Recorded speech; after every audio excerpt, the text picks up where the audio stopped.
Hello मेरे प्यारे दोस्तों, स्वागत है आपका लाइफ स्टोरी विद सोना के साथ।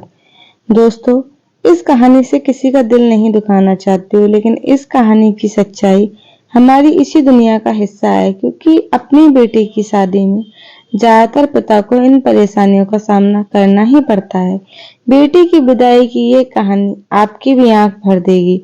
वैसे कहने को तो हम 21वीं सदी में रहते हैं, पर कुछ पिछड़े रीति रिवाज और दकियानूसी सोच हमें आज भी नई सदी में परिवर्तित नहीं होने देती। आज हम दुनिया की बराबरी वाली की कल्पना तो करते हैं, पर क्या सच में दुनिया की बराबरी कर पाएंगे? क्या अपनी सोच समय के साथ साथ बदल सकते हैं? आज की कहानी बिल्कुल सत्य घटना है, जिसकी साक्षी मैं खुद हूँ। मेरा नाम खुशबू है। आज मेरी छोटी बहन रुचि की शादी है। रुचि की शादी फिक्स हुए 6 महीने हो गए थे। पिछले 6 महीनों से, जब से रुचि का रिश्ता पक्का हुआ था, पापा ने एक पल का भी चैन नहीं लिया था। मेरी शादी के बाद से ही पहले तो यही चिंता कि छोटी बहन रुचि को भी अच्छा लड़का मिल जाए, बिना दहेज की मांग वाला। लेकिन आज के समय में अच्छा लड़का तो सपना सा ही है। खुशकिस्मती से पापा को एक अच्छा लड़का भी मिल गया। लड़के का नाम संदीप था। उन लोगों को किसी चीज की मांग नहीं की थी, पर समाज में दिखावे का जो चलन है, उसके हिसाब से तो खर्चा करना ही पड़ता है। फिर चाहे उसके लिए रिश्तेदारों से मांगना पड़े या फिर बैंक से कर्ज लेना पड़े, जिसे चुकाने के लिए शायद बची हुई उम्र भी कम पड़ जाए। बैंक से कर्ज लेकर पापा ने जैसे तैसे पैसों की जुगाड़ कर ली। पैसों की जुगाड़ के बाद भी शादी की उलझनों की चिंता में पापा महीनों से रात को सो भी नहीं पा रहे थे। धीरे धीरे समय बीतता गया। शादी की रस्में शुरू हो गई। अब शादी का दिन भी आ गया। शादी में इतना खर्चा करने पर भी पापा ने अपने लिए शादी में पहनने के लिए पुराने कपड़े ही चुने, क्योंकि उनके हिसाब से उनके कपड़े कौन देखेगा। घर में तरह तरह के पकवान बने, पर पापा कुछ खा नहीं सकते थे। उनका व्रत है ना, कन्यादान जो करना है। हार्ट के मरीज भी हैं, पर अपनी दवाई लेना तो भूल ही गए।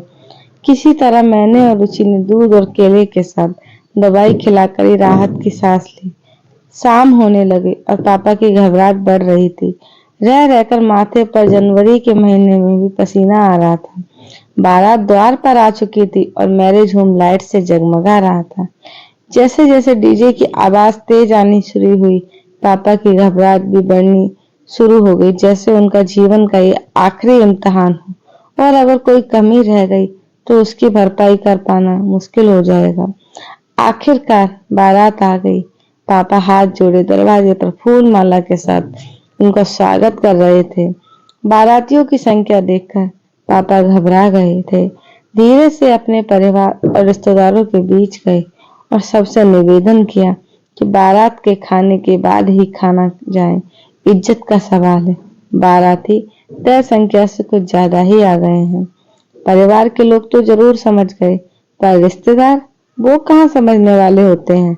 लिफाफा दिया है तो बाद में क्यों खाएं। फिर भी खाने का प्रोग्राम अच्छी तरह से हो गया। इसी बीच खबर आई कि बारातियों को बैठने के लिए कुर्सियां कम पड़ गई हैं। बारात में आए कुछ लोग व्यवस्था को देखकर हंगामा करने लगे। उनके अनुसार पापा ने उनका आदर सत्कार ठीक से नहीं किया, क्योंकि वो लड़के वाले हैं, इसलिए कुर्सियों का कम पड़ना उनका अपमान है। बेचारे पापा हाथ जोड़े जोड़े उनके सामने फिर रहे थे। उनकी उस दशा को जब मैं याद करती हूँ तो आज भी आंसू आ जाते हैं। कोई भी लड़की अपने पिता को किसी भी के सामने गिड़गिड़ाते नहीं देखना चाहेगी।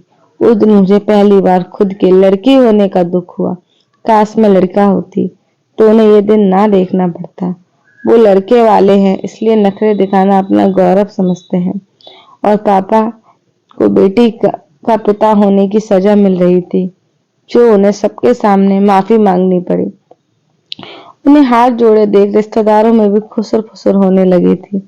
सब अपनी अपनी बातें बना रहे थे। कोई कहता इतना खर्चा किया है, थोड़ी कुर्सी और मंगवानी चाहिए थी, तो कोई कहता है मैरिज गार्डन में इतनी शानदार शादी कर रहे, थोड़ा कम ज्यादा तो होता रहता है, इतनी सी बात में इतने हंगामे की क्या जरूरत। किसी तरह बारातियों को शांत कर आगे का कार्यक्रम शुरू हो पाया। भले ही उस समय पापा की आंखों में आंसू बाहर ना आए हों, तो उनका मन कितना रोया ये मैं अच्छी तरह देख पा रही थी। कन्यादान के समय माँ पापा दोनों ही रोए जा रहे थे।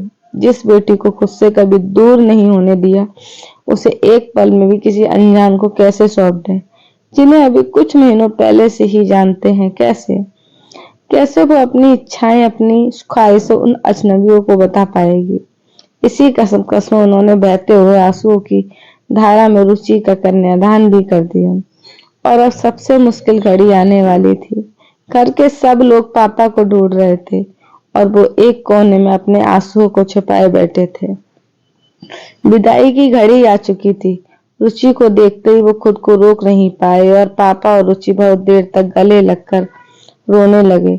उस समय पापा रो रो कर एक ही बात बोल रहे थे कि वो दुनिया की रीति रिवाज के आगे कितना मजबूर हैं, जो अपनी बेटी को अपने साथ नहीं रख सकते।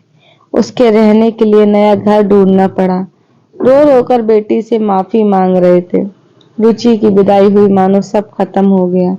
मन में भी धन और मन से भी और धन से भी। रुचि के साथ घर की रौनक और चहल पहल की भी विदाई हो चुकी थी। मेरी शादी के बाद मुझे लगता था कि शादी में सबसे मुश्किल लड़की के लिए होती है, पर आज एक बात के बाद मैंने पापा की हालत और मनोदशा को जिस तरह पल पल महसूस किया है, अब लगता है कि कितनी गलत थी मैं। सबसे मुश्किल तो उन माँ बाप के लिए जिनकी बेटी भी गई, घर की दौलत भी गई, बारातियों के हंगामे के कारण इज्जत भी गई, और शायद हिस्से में आया तो सिर्फ कर्ज जो उन्होंने बेटी की शादी के लिए लिया। साथ ही वो दुख, वो चिंता, वो तड़प, वो एहसास जिसे कोई नहीं समझ सकता। क्योंकि अगर कोई मुझसे कहे कि अपने बच्चे को एक दिन के लिए खुद से दूर रहने के लिए, तो शायद मैं ना कर पाऊं।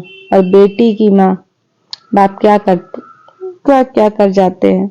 दोस्तों, हम शायद विदाई के रिवाज को तो नहीं बदल सकते, पर लड़का होने के गुरूर को तो मिटा ही सकते हैं। अरे लड़के वाले हो तो क्या हुआ, तुमसे ज्यादा अमीर तो वो बेटी का बाप है जिसकी चौखट पर तुम अपना घर संवारने के लिए लक्ष्मी लेने आए हो।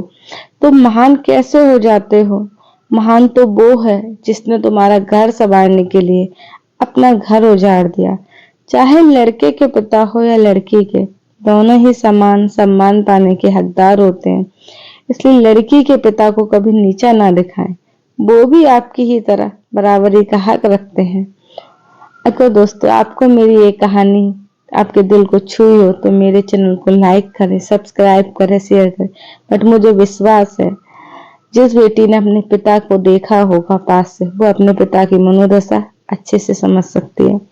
मेरी कहानी सुनने के लिए आप सभी को बहुत बहुत धन्यवाद।